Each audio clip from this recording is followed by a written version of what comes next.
Hi guys, my name is Spencer, and today I will be discussing my thoughts and I guess my reaction to the Orville, Sympathy for the Devil. It's been a bit since I recorded my last video, and I'm finally at a point where I'm sort of moved into where I'm going to be for the next little while. So yeah, I'm in the same house that I was when I recorded those last couple videos, but different location. I'm in my room now.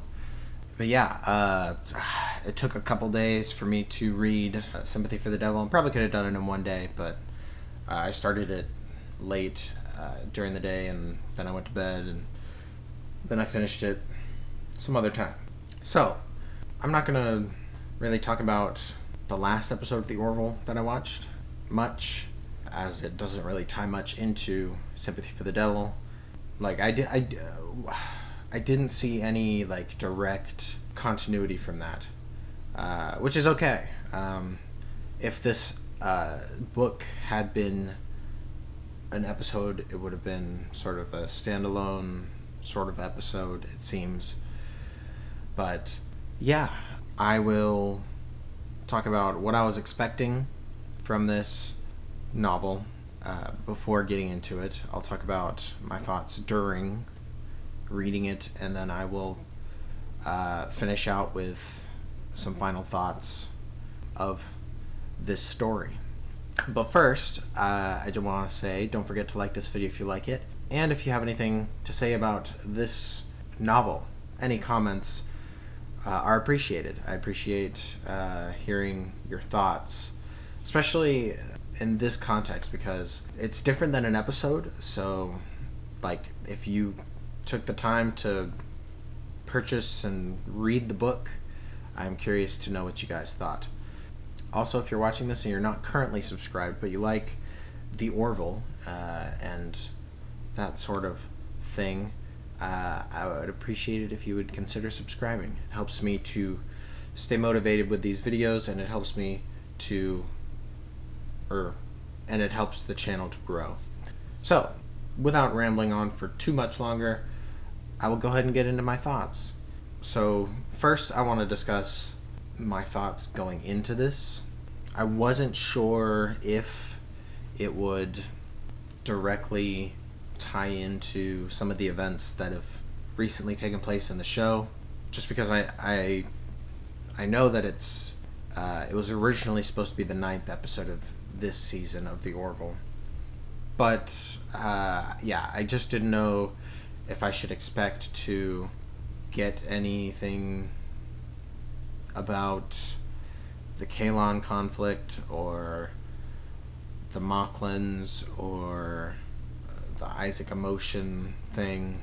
So when I don't know, I kind of got myself into sort of a false mindset with the Kalon emotion episode, when we sort of got to see the backstory of the Kalon, and we were able to sort of have sympathy for them, and so I don't know, I was kind of expecting us to get more of that sort of thing, because it's called Sympathy for the Devil, and to the Union at this moment, the Kalon are the devil, their devil at this time. But yeah, I was surprised, but I'll get into that. Yeah, I can't think of any other thoughts I had before getting into this, but yeah, I was curious about the continuity and the context in which this novel would take place. So when I did start reading it, and it talked about being in New York City in the past, I was like, okay, this is not what I was expecting to start here. And for a minute there, I was a little concerned that I was reading the wrong thing. Like, it was, I was like, where's the twist, you know? Like, we start off in a hotel in New York just after World War I, and this baby is getting dropped off to the clerk And the clerk's like, I don't know what to do with this. And I don't know, I was like, when I was reading that, I was waiting for like a big reveal, because the prologue, like, I figured the prologue was probably like going to be this like cold open type of thing before the title sequence of the episode, if it had been an episode, like an actual TV show episode. So when I first started getting into it, I was like, okay, when does this become the Orville, I was like expecting like the baby to be revealed to be some sort of alien. Like, this woman is panicking and she delivers this baby. I was kind of expecting the clerk to look down and maybe see like a different physical appearance than human, perhaps. But that didn't happen, and I was like, okay. And then like it continued into chapter 1, like even through like chapter 4 or 5. I was like, where does this become sci-fi? And I think in the back of my head I had a little bit of an inkling that it was possibly a simulation, but but for the most part I was under the impression that it was actual, like, in the past. Like, these were actual events in the past on Earth that were happening.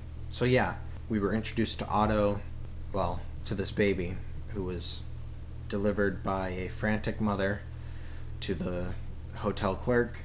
Hotel clerk didn't know what to do with it, so he handed it off to a couple who had just lost a baby, a German couple who had just lost a baby.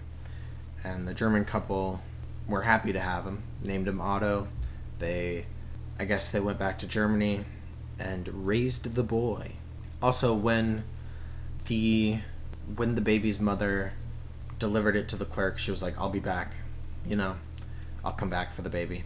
So like throughout this whole situation with learning more about Otto and him growing up, I was expecting like an alien ship to come down and be like, all right, we're taking this baby back, or this kid back, But it didn't happen. The kid just kept growing up. He grew up with his family. His adoptive father is a baker. I don't remember what the mother did. Maybe stay at home sort of mom. But he grew up with this family. Had an uncle who served in the First World War and talked about it, which sort of inspired him to participate in the Second World War when that occurred, when that began. Otto has an experience with some bullies, and a Jewish clerk, shopkeeper, clockmaker, I think that's what it was, defended him, but he felt embarrassed because of it, which fueled his transformation into a Nazi soldier. As all this was happening, I was like, I could tell like where this was going in terms of Otto's story and how, like, what he was going to end up doing.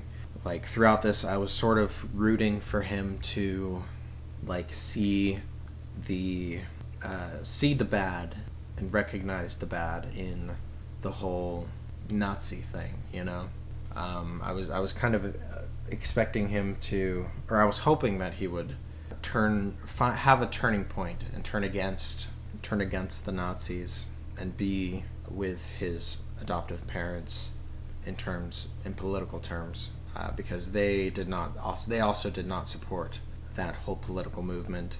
But no, he just kept, he believed in the cause, and the experience he had with the Jewish clockmaker really helped to fuel that and fuel his hatred, which was sad to read about. But anyways, he rises through the ranks of the Nazi military, I guess, and he gets to the point where he is supervising, where he has the opportunity to supervise a concentration camp. He gets the opportunity he gets a promotion where he is tasked to oversee a concentration camp, where I was still kind of hoping that he would see what was going on and be like, wait, I don't agree with this, but unfortunately he's been so, I can't think of the word, indoctrinated maybe, to hate that he doesn't just think it's okay, he's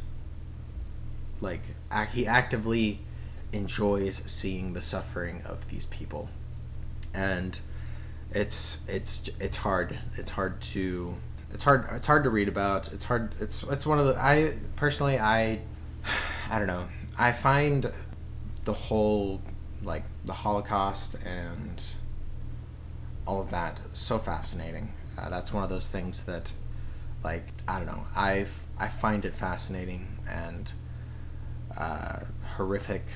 It's hard to watch, but that's one of those things in history that you just, I don't know, it's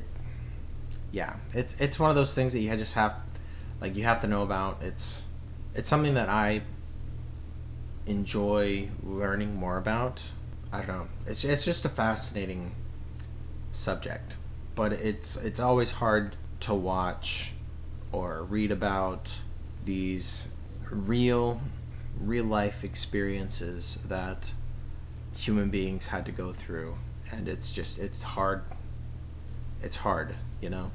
so I wanted to root for Otto to be a better person than that, but it just kept going until it got to the point where some representatives from the Red Cross were to come and inspect the camp. And at this point, Otto is panicking. He's like, you didn't give me enough time to get this all sorted out. But he manages to make the camp look presentable, and he meets these representatives at his home, where it is revealed that these representatives are none other than, these representatives are Captain Mercer and Commander Grayson. So I was like, okay, finally, we're finally at, we're finally in the Orville, not in the Orville, but we're finally here, with these characters that I've been waiting for. They eventually go to the camp where one of the prisoners rebels and is like, please help us, we are being killed. And he manages to steal a gun and kill a guard and ends up shooting Otto, but the bullets just pass right through him. At this point, he's very confused as to why it didn't kill him, it didn't hurt him in any way. And Captain Mercer and Grayson, they pause the program, and it is finally revealed that they are in a simulation. Which, at this point in my head, I'm like, why would someone put a child into a simulation? And then, I don't know. I was thinking maybe someone had done an experiment with this child, put a baby into this thing to see what would happen. So I was confused about that. I was like, why would they do this? Anyways, Otto is disoriented. They have to stun him to take him onto the ship, onto the Orville. So they take him out of this simulator that's on this random planet, and then they have to, then they take him to the ship. From there, when they're on the ship, we meet the boy's actual parents, and we find out that they had been sort of on the edge of the border between Krill space and Union space, I guess. And they were doing some illegal experiments, not with the baby. The baby was theirs, but what had happened was they were, the Krill came and captured them. But in an effort to save their baby, they took him to their favorite simulation, and at this hotel in New York after World War One, and gave the baby to the clerk because the clerk seemed like a good guy. But they had no way of knowing that what would happen to this baby, or how he would be raised. I mean, they sort of assumed that the Krill would take the information that they had and leave them so then they could go back to their baby, but the Krill took them prisoner, and so the baby was just left alone, which is why the woman never came back. The mom, his mom never came back. And we find out that this baby, or this guy, Otto, is actually named Adam. So after they get back to the ship, they have to sort of... Actually, let me see if there's any... Okay, so yeah. They get him onto the ship.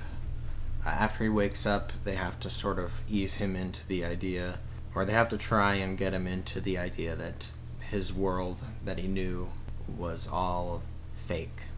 Like, those were real events, obviously, but it was all a simulation, and that he's actually now in the real world. And it took them a while to sort of get through to him, and they struggled.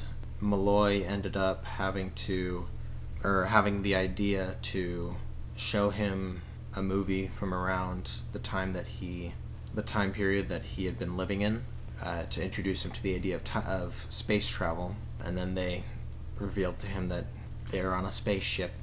He's in space, but at some point he breaks out of his living quarters and goes to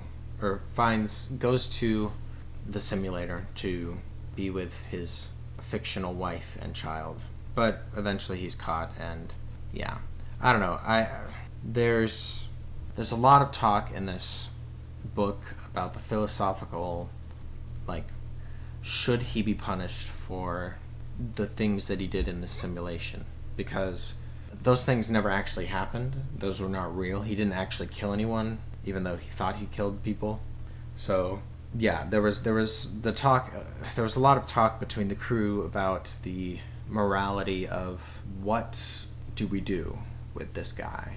Like, how do we handle him? Should he be a war prisoner because he's a Nazi, or should he just be rehabilitated? And that's what they ended up doing, was sending him to a place where he could be better equipped to deal with the reality of what's going on. And he went with his biological parents, I guess.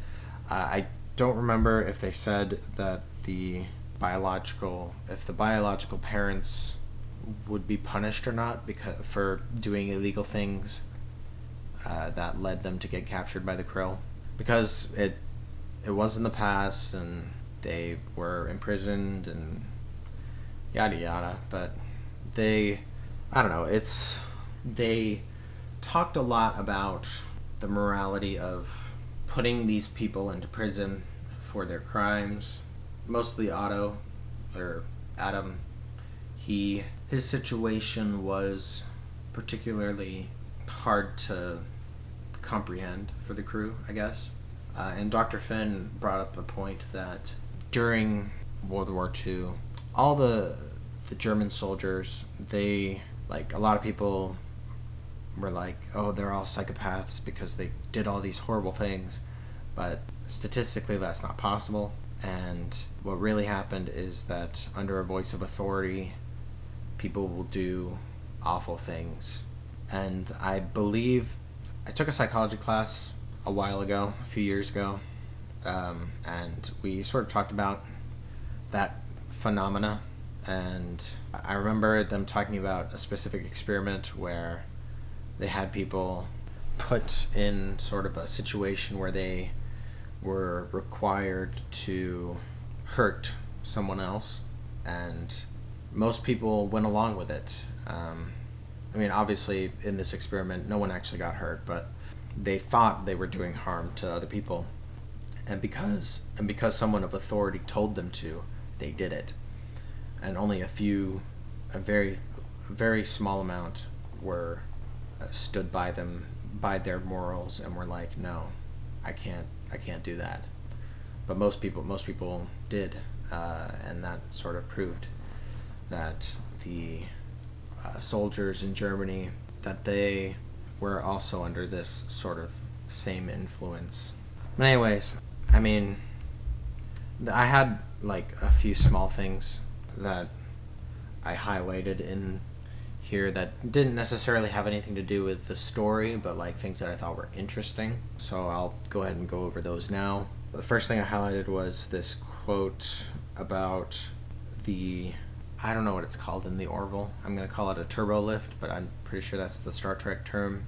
And it talked about how like there was like no sense of gravity, you know, like no, there was no change in gravity with the turbo lift. And I thought that was really cool. Like, I never even considered that to be a thing. Like, to someone who doesn't know that you're moving in the turbo lift to go up and down whatever direction, like, if you don't know, then you'll think you're going into this little pod and then closing the door, and then the door opens and you're in a completely different place without any inkling of movement, which I think is really cool. I thought that was an interesting detail that they included here. I thought the initial descriptions of Bortus, Kiali, and Isaac from Adam's perspective was pretty funny. I mean, obviously there's hate in his interpretation of these events, but just, I don't know, it was like, it's funny to imagine being shocked by these aliens, literally aliens. So it's like, whoa, what?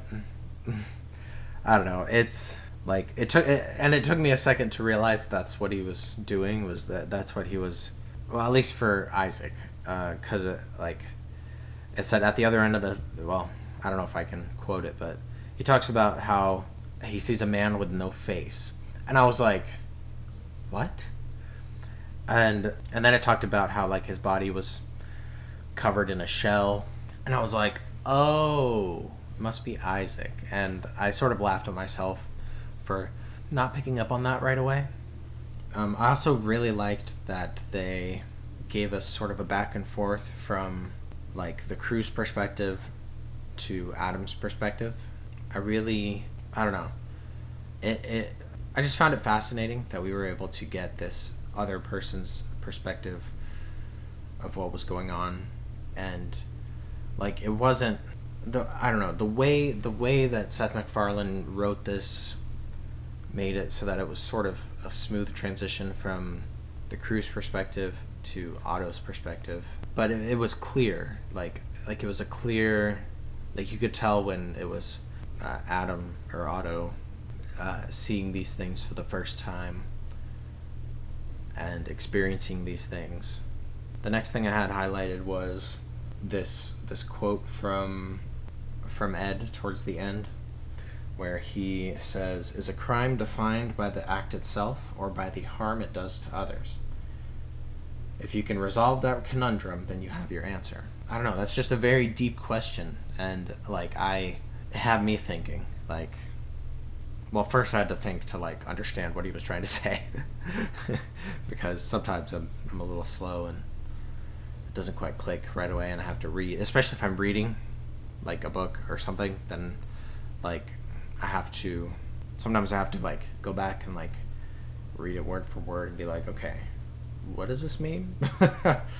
I'm not much of a reader. That's why I prefer to watch shows, but I really liked that quote, and I think in the end they did the right thing in rehabilitating Adam instead of punishing him for these crimes that didn't technically occur, but he thought occurred. I don't know. It's so confusing and complicated that I can't quite put it into words myself. But yeah, I like that quote. Let's see if there's anything else. I think my favorite part of this whole novel was the epilogue.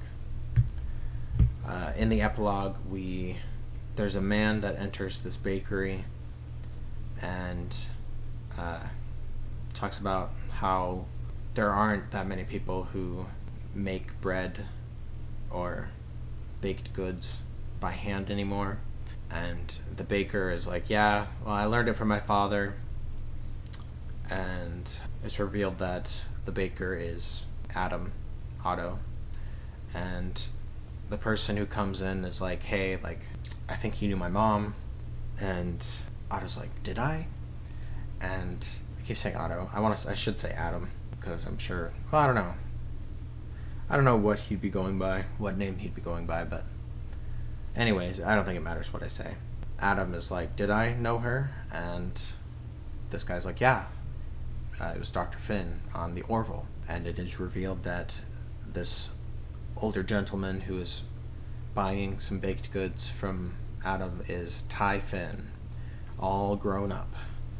And I thought it was just, I don't know, I just thought it was a nice, sweet ending to this story. It was nice to see that Adam was able to be rehabilitated, especially because you get to see that he doesn't have any sort of racism towards Ty when he walks in, because it isn't really revealed that it's Ty until that point. So it could have been anyone of any race, but just knowing that it is Ty and that he's not, at least not what a Nazi would typically be accepting of. I don't know. It was nice to see that there was some growth, and that in the end, Adam was able to move forward, and progress and become a better person. And it was just nice to see to have this moment with Ty as well. But anyways, I think those are really all my thoughts on Sympathy for the Devil. I really enjoyed it. I thought it was a really well told story. I don't know, I don't read books that often, but it was nice to get into something like this again after a long time of not reading any books. But yeah, trying to think if there's anything else I wanted to bring up. I'm looking forward to finishing this season of The Orville. At this point that I'm recording, The Orville is now on Disney+. So that is exciting, especially because my Hulu has ads, and I'm looking forward to watching The Orville without ads. It'll definitely make it easier for me to edit these videos and get them out hopefully sooner, less technical hiccups. But yeah, I enjoyed this book. I liked that we were able to get sort of the inner thoughts of some of these characters that we don't normally get. I believe there was like a moment where we sort of got Claire's inner thoughts or some backstory about her, I don't know, her being on the Orville. But we also got sort of some internal thoughts from Ed, talking about his feelings about Kiali coming after Alara left, and I thought that was really nice to get. I like that we were able to get sort of a more in-depth perspective to some of these characters in this format, novel format. Although I do prefer the shows rather than reading it, but I enjoyed it. I did enjoy it. So yeah, let me know what you guys thought about Sympathy for the Devil. I hope I didn't sound like I was rambling too much in this video. It really felt like I was, but I hope that you guys who read this also enjoyed this book. I'm looking forward to getting into the rest of this season, to seeing how it will end. I'm really hoping that they get renewed for season 4. Please, Disney. But I don't know. Part of me, I want to say that, like, I don't know, I'm sort of 50-50 on like whether or not I do believe they'll get renewed or they'll just get canceled. But I really enjoy what has become of the Orville this season. It's been a lot, I don't know, it's been a little more serious than the previous seasons, but still very good, very funny. Yeah, I very much hope that they get renewed, because I would hate to lose, I don't know, I'd hate to lose this show, you know? It's such a good show. And I think at some point I will rewatch it. I probably won't react to those old episodes, but it'll be fun to rewatch and remember some of the things that I've forgotten. But yeah, sorry for rambling. Thanks for watching. Thanks for being here. I appreciate you guys for your patience. I apologize for slacking so much with these. I don't know, I've been really busy with moving back and forth from home and here, and I'm finally getting settled here, so hopefully I can get back on track, and hopefully I can have the motivation and stay motivated to get these videos out in a timely manner. So yeah, thank you guys so much, and I hope you guys will stick around for my other reactions, and hopefully I will see you guys next time.